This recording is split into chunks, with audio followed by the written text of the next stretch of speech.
New TDS को पे करने के लिए आपको यहाँ पर जाना पड़ेगा। आपको अपने टैन नंबर से लॉगिन कर लेना है अपने एसएससी को जिसका आप टीडीएस पे करना चाहते हो। इसके बाद यहाँ पर जाएंगे ई फाइल में, और ई फाइल में जाने के बाद में ई पे टैक्स पे क्लिक करेंगे। इसके बाद यहाँ पर जब आप जाओगे तो यहाँ पर आप दो चीज़ का चेंजेस देखोगे। यहाँ पर एक आ रहा है इनकम टैक्स एक्ट 2025 और एक आ रहा है इनकम टैक्स एक्ट 1961।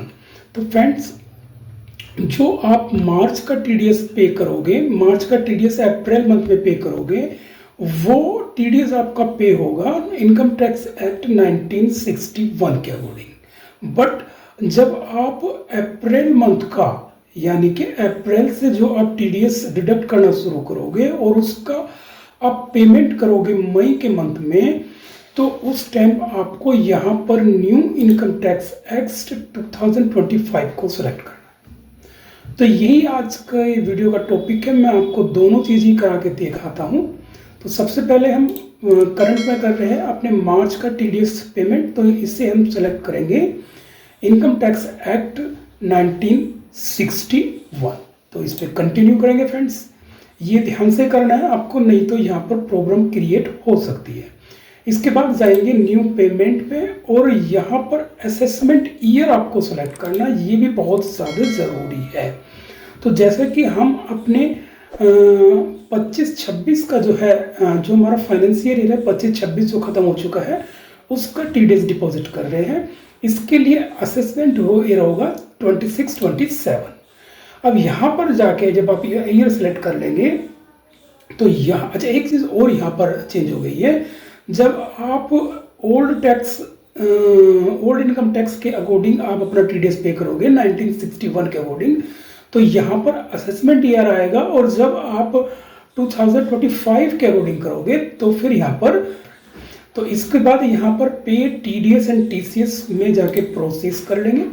ठीक है जी। इसके बाद यहाँ पर देखिए ये इंटरफेस ऐसा आ रहा होगा और आप सभी इस इंटरफेस से वाकिफ भी होंगे। तो जैसे कि मेरे को करना है 194R में टीडीएस पे, तो आपका जिस भी सेक्शन में आप अपना टीडीएस को पे करना चाहते हो उस सेक्शन को सेलेक्ट कर लेंगे। जैसे मेरा है deduction of tax on benefits and privileges in respect of business और प्रोफेशनल 194R, तो मैं इसको कर लूँगा सेलेक्ट और यहाँ पर कर दूँगा कंटिन्यू। इसके बाद यहाँ पर ये पूछ रहा है कि आप जो अपना टीडीएस डिडक्ट कर रहे हो वो डिडक्टिव क्या है, एक कंपनी है या अदर देन कंपनी है। तो जो भी आपके केस में हो आपको वही सेलेक्ट करना है, और मेरे केस में है ये कंपनी डिडक्ट। तो मैं कंपनी डिडक्ट करने के बाद में, इसके बाद यहाँ पे जो आप टैक्स बन रहा है उसकी डिटेल पूछ रहा है कि आपका टैक्स कितना है, सरचार्ज कितना है, सेस लग रहा तो वो कितना है, इंटरेस्ट पेनल्टी या अदर कुछ और चीज़ है आपकी। तो यहाँ पर जो है आपकी जो चीज़ है वो फिल कर देना। जैसे कि हमारा टैक्स है केवल 16,789, मेरा इतने का टीडीएस मेरे को डिपॉजिट करना है, और एक कंपनी के केस में मेरे को अदर देन कंपनी के केस में करना है। यहाँ पर बड़े ध्यान से करना, अदर देन कंपनी के केस में मेरे को इतना टीडीएस जो है डिपॉजिट करना है।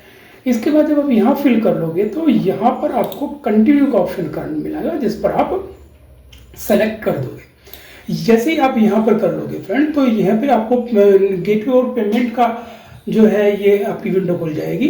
तो आप अपनी नेट बैंकिंग से कर सकते हो, डेबिट कार्ड से कर सकते हो, ठीक है, पे एट बैंक काउंटर से कर सकते हो, आरटीजीएस एनएफटी से कर सकते हो, और आपकी यूपीआई से भी कर सकते हो।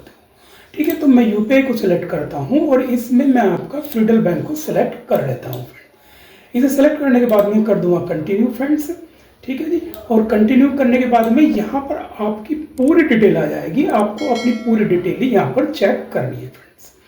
तो देखिए असेसमेंट ईयर 26-27 आ रहा, फाइनेंशियल 25-26 आ गया। आप कर रहे हो income tax other than company के केस में, टीडीएस पे कर रहे हो, ठीक है, 2000 में हेड के अंदर, ठीक है, और 190 और 94 आपका हेड है। ये आपकी टैक्स की अमाउंट आ गई। जब आप सब चेक कर लो तो नीचे कर देंगे आप पे नाउ पे।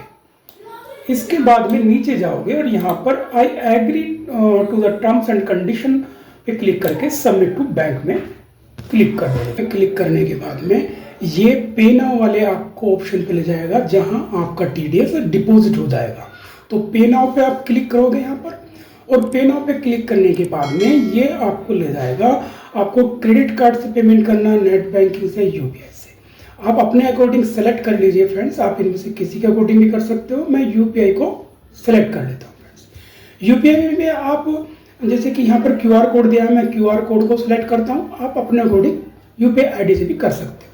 तो फ्रेंड्स मैं अपने क्यूआर कोड से फटाफट जो अपना टीडीएस का पेमेंट कर देता हूँ। और ये जैसे ही मैं स्कैन करा, मैंने इसको देखो स्कैन करने के बाद में ये मैंने अपना टीडीएस जो है डिपॉजिट जो है अपने ऑनलाइन ही कर दिया है फ्रेंड्स।